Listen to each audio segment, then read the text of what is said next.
Hoy es viernes 10 de septiembre. Estamos a escasos 5 días de conmemorar el bicentenario de la independencia de Centroamérica. En estos 2 siglos, El Salvador particularmente ha visto cómo el capitalismo ha llevado a cabo dos grandes expropiaciones o dos grandes procesos de acumulación de capital.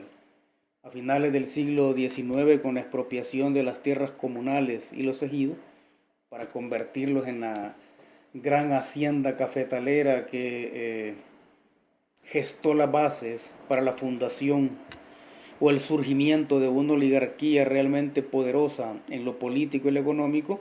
Y a finales del siglo XX, una segunda gran acumulación de capital cuando se lleva a cabo el proceso de privatización de los servicios públicos, lo cual incluyó los ingenios de azúcar, los bancos, la energía eléctrica, las pensiones, hasta intentos que se hicieron de privatizar la salud pública en El Salvador. Un bicentenario que, cuando lo analizamos desde la perspectiva sociológica, podríamos decir que estamos en las mismas condiciones 200 años después, solo que un poco más moderno. Pareciera ser que este bicentenario es un año repetido 200 veces. Pues bien, estamos en una coyuntura política muy particular. Ciertamente se están gestando una serie de cambios. En este momento lo importante es analizar los procesos, tratando de quitarnos de encima toda la rumorología que anda pululando y que es propiciada por la oposición, una oposición que no encuentra el rumbo, porque no tiene rumbo. Y lo importante, como digo, es analizar el proceso social que se está llevando a cabo. Acá podemos decir que todo proceso revolucionario, o si lo queremos decir en palabras suaves, todo proceso de cambio necesita una teoría de cambio. Es decir, todo proceso revolucionario necesita de una teoría revolucionaria. Porque si no, se puede convertir en una revolución social sin cambios revolucionarios, ¿no? Lo cual le pasó a muchos partidos de izquierda en América Latina.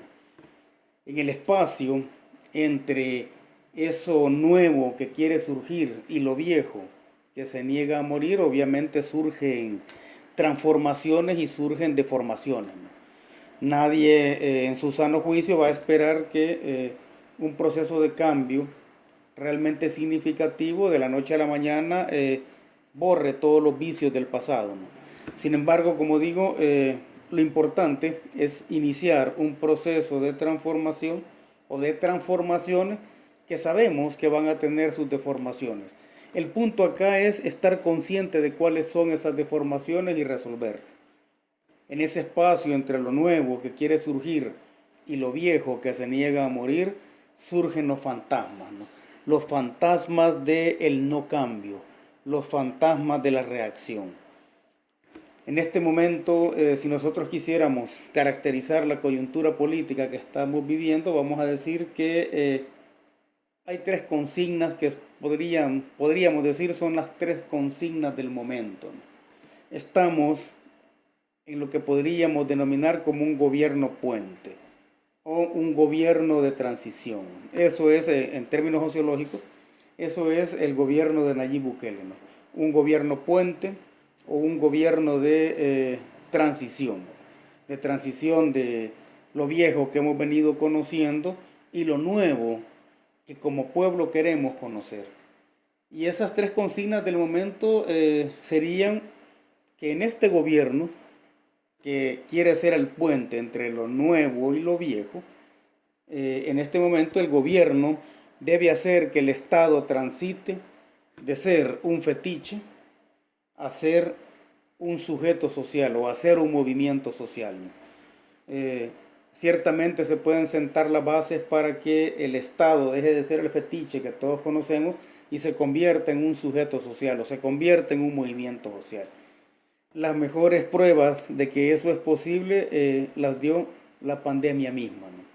En esta pandemia fueron los estados y no los mercados los que le resolvieron los problemas a las personas.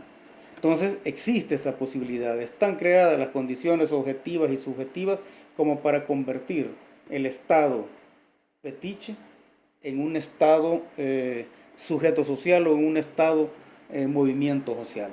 La segunda gran consigna del momento es la necesidad de fundar una nueva nación.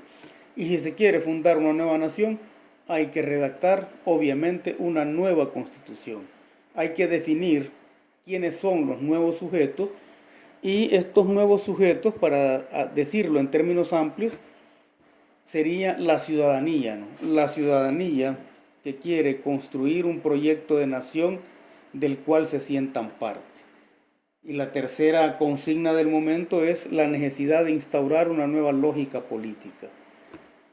Y en esa nueva lógica política, al menos en el caso particular de El Salvador, en el cual el partido Nuevas Ideas se ha convertido en partido mayoritario y tiene una mayoría nunca antes tenida por ningún partido en la Asamblea Legislativa. Entonces, en este momento, si queremos cambiar la lógica política, el partido oficial debe ser al mismo tiempo, o él mismo debe ser su propia oposición. ¿Qué significa esto?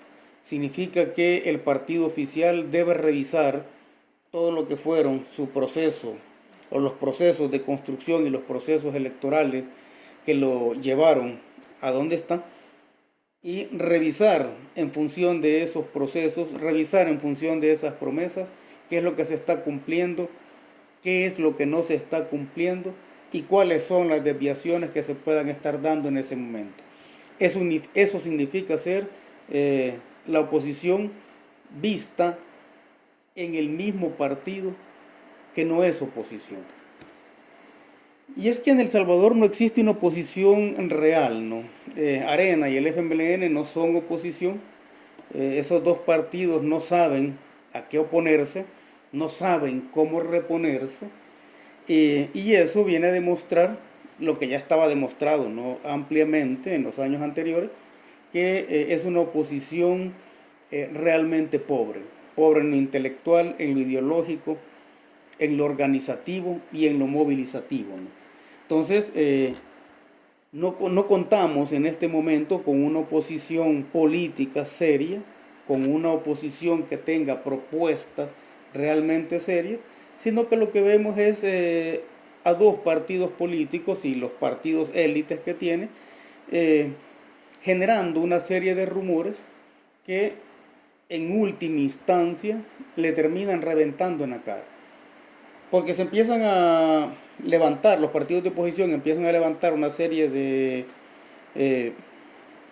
mentiras o una serie de noticias falsas en torno al gobierno, tratando de restarle popularidad, pero cuando la realidad no certifica esos rumores, entonces el mismo proceso o la misma mentira que han utilizado le revienta en la cara y terminan en una posición más desventajosa que antes. En todo caso, estamos viendo una oposición política que ha unido los dos extremos ideológicos que antes eran los referentes del proceso de cambio en El Salvador. Por un lado tenemos a una Arena con líderes realmente cínicos, líderes de Arena que salen supuestamente a recibir al pueblo, a escuchar sus demandas, etc. Como que si el pueblo hubiera olvidado que ese partido Arena es un partido fundado sobre la ideología de los escuadrones de la muerte. Es un partido que llevó a cabo la segunda gran expropiación de lo público en El Salvador con las privatizaciones de la década de los 90, que es un partido que tiene como imaginario un imaginario escuadronero. Y ahora los líderes de ese partido, o los líderes que han quedado, los últimos que han quedado en ese partido, recurren al cinismo para tratar de ir mejorando un poco su posición política y que eso posteriormente se traduzca en mayores ventajas electorales, pero eso parece que no se va a dar, ¿no? Y por otro lado tenemos a un FMLN que ha demostrado lo que significa una revolución sin cambio revolucionario, ¿no? Vemos unos líderes del FMLN, tanto viejos como nuevos, que no tienen, se presentan con discursos revolucionarios, pero no tienen propuestas revolucionarias.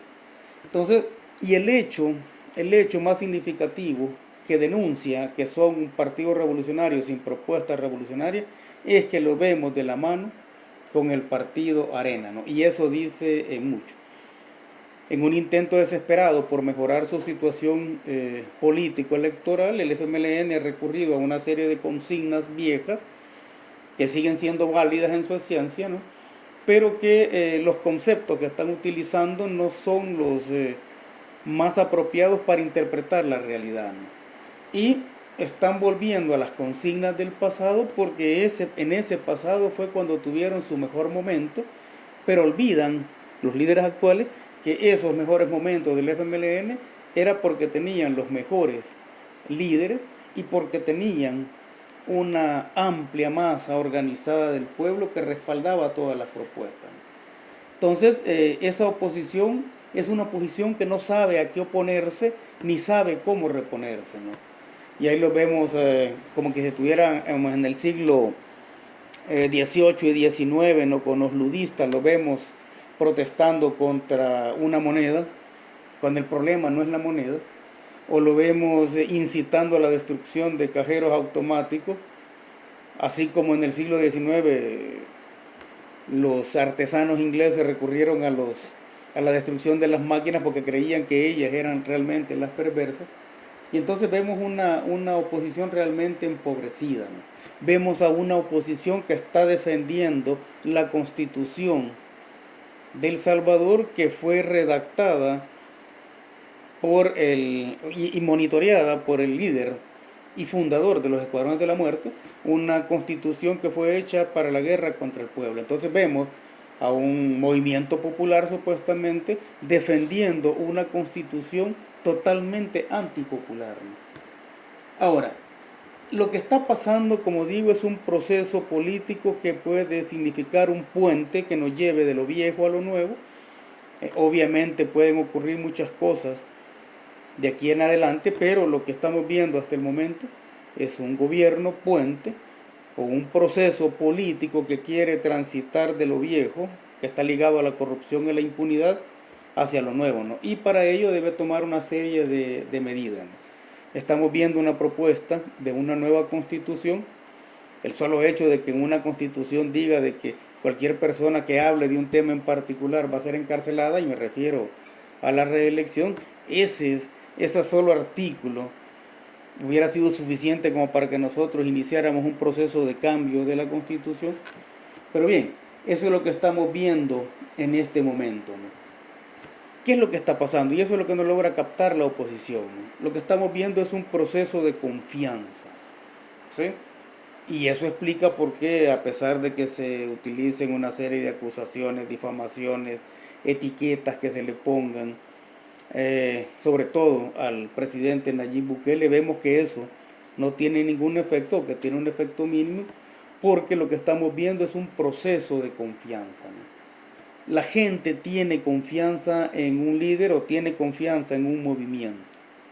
Y tiene confianza porque sabe qué es perder la confianza. La confianza que en un momento algunos le tuvieron al partido FMLN, o que algunos incluso le tuvieron al partido Arena. Entonces, lo que estamos viendo ahora es un proceso de confianza. Y por eso no calan en la opinión pública o no calan significativamente todas las difamaciones, acusaciones, insultos, etcétera, que se están lanzando.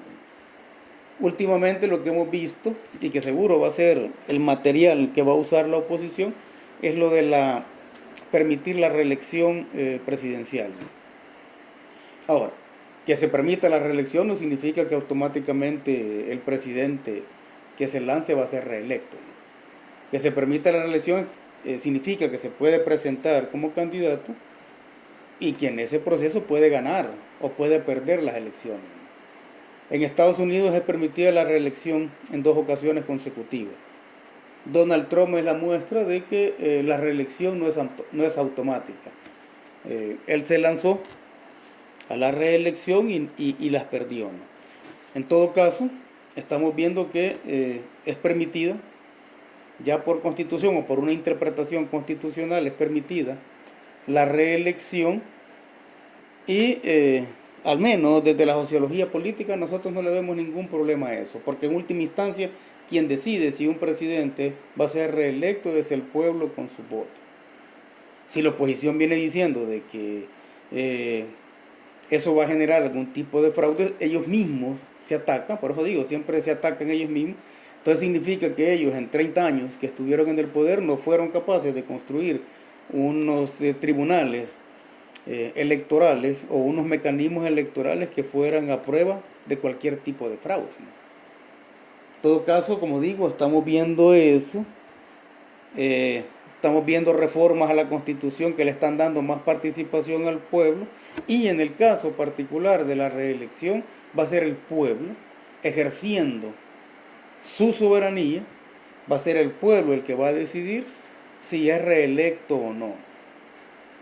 La posibilidad de que un presidente sea reelecto creo yo que es un aliciente para que el presidente del momento trate de hacer mejor las cosas si acaso está interesado en reelegirse.